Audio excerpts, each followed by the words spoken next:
중국에서 열린 반일 시위에 참가한 군중들이 기모노를 입은 소녀의 옷을 벗겨 불태웠다는 주장이 인터넷을 통해 소개되면서 파문이 일고 있습니다.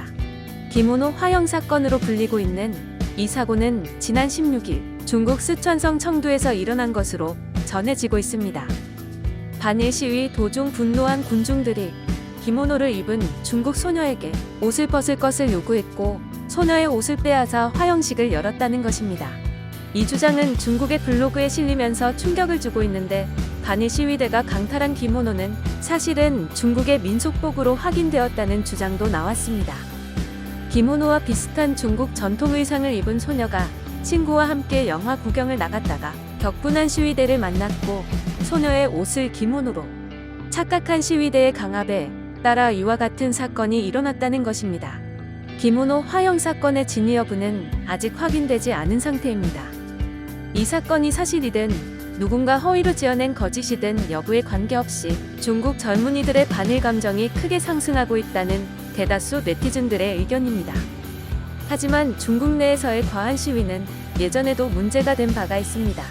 2012년에는 중전부의 지시 이후 시위대 기물파손 등의 과격 사진은 모두 삭제되고 대신 시위대 일부가 거리에서 플래카드를 들고 있는 사진들로 대체됐습니다.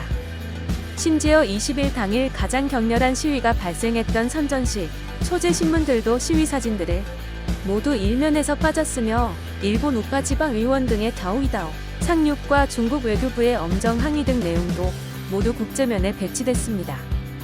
20일 중국에서는 모두 19개 도시들에서 반일 시위가 벌어졌으며 특히 광둥성 선전시에서는 시위대가 일본 제품 불매운동을 촉구하면서 일본 자동차와 일본 식당의 기물을 파손하는 등 과격 양상을 보였습니다.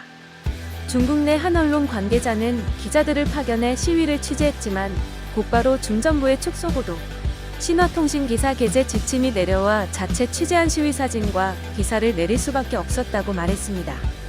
또 공산주의 청년단 기관지인 중국청년보는 20일 젊은이들의 애국열정은 칭찬할 만하지만 이성적이지 못한 행위가 나타났습니다.